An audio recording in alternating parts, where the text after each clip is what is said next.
Seoul, South Korea. A thriving city of 10 million that serves as the capital of one of the world's most dynamic countries. Over the last half-century, South Korea has evolved as a significant player on the global economic stage and emerged as a burgeoning cultural mecca. It is a country steeped in tradition, with its sights set firmly on the future. South Korea's success is due to its people, intensely focused with an unrivaled work ethic and an unyielding dedication to perfection. There is perhaps no better example of Korea's success than the world of sports. Never before has the world seen so many great athletes emerge from such a small country so quickly. Over the last 50 years, South Korea has quickly and quietly introduced the world to a new breed of athlete that is as unique as it is dominant. From figure skating to football, Korean athletes don't just compete, they commit themselves completely. This new movement in Korea is the direct result of a handful of individuals, remarkable athletes that have exploded on the world stage. As athletes, they have remained true to their dreams of success at the highest levels. As Koreans, they have carried within the hopes of an entire nation. And as pioneers, they have blazed new trails for the future of South Korea. They are passionate competitors with a resolute dedication, an enviable work ethic, and an unwavering focus on excellence.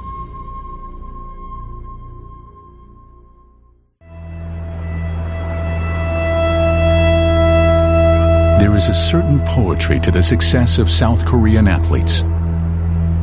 As the nation rallies behind an individual, that individual inspires the nation, creating new athletes for the nation to propel forward. And every cycle has a beginning. The Berlin Summer Olympic Games, 1936. In the marathon, Son Ki-jung, a young runner representing Japan, was in the lead. He entered the stadium to cheering crowds with a lead of over 2 minutes on the nearest competitor. Ki-jung wins the Olympic marathon, but the victory is bittersweet. Son Ki-jung was Korean, and in 1936, Korea was under the rule of Japan.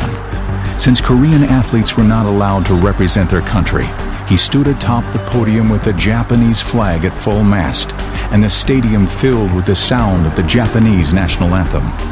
In silent protest, Son Ki-jung bowed his head and never looked up. Son was unable to truly represent his country, a painful moment for the fiercely proud Korean people.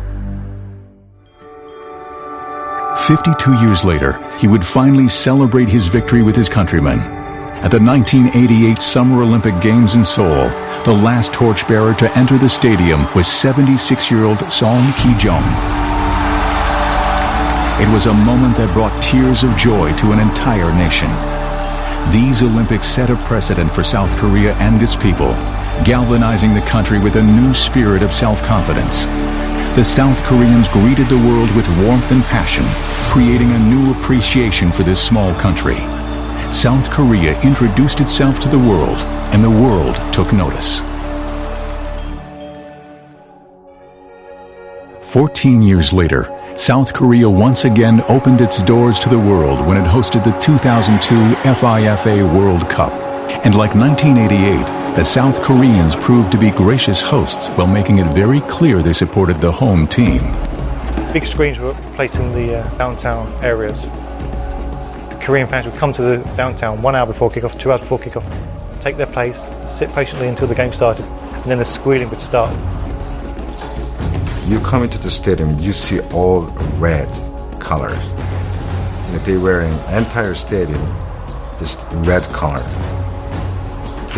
Big, huge, happy party during the World Cup in 2002.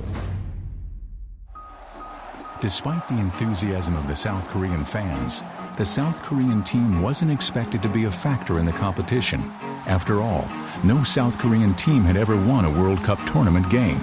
There were some who felt that they qualified simply because they were the host nation. But no one seemed to have mentioned this to South Koreans.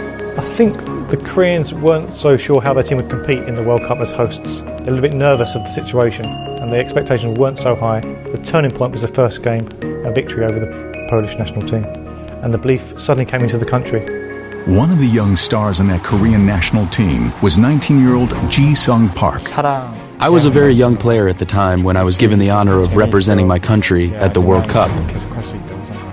That in itself is enough motivation to perform well and do your very best. What I also found out is that the people of my country found happiness in watching us play. And that gave me great joy.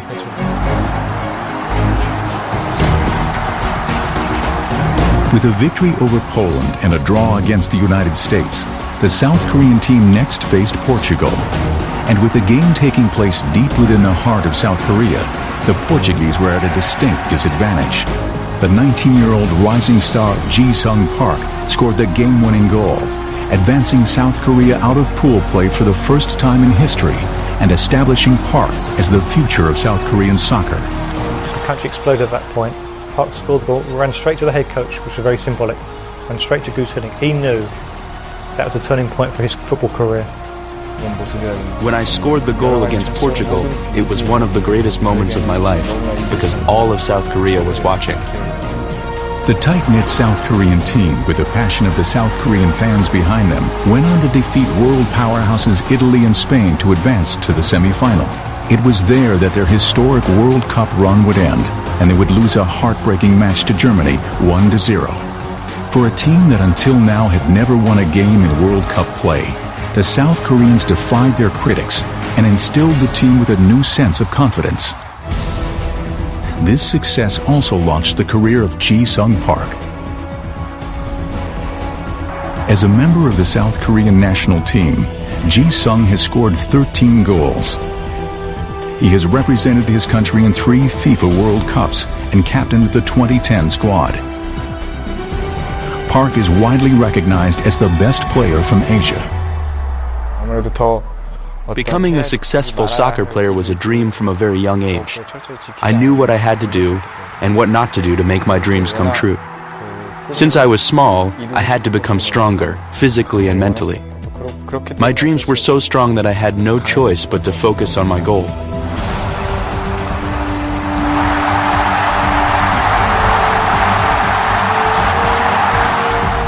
In 2005, Ji-Sung became the first Asian to play for Manchester United, a move which many would argue put him at the pinnacle of the sport. The World Cup opened new opportunities to me. It showcased my skills to other countries. And because of it, I am playing for the most famous team in the world, Manchester United. What Park has achieved with Manchester United, it's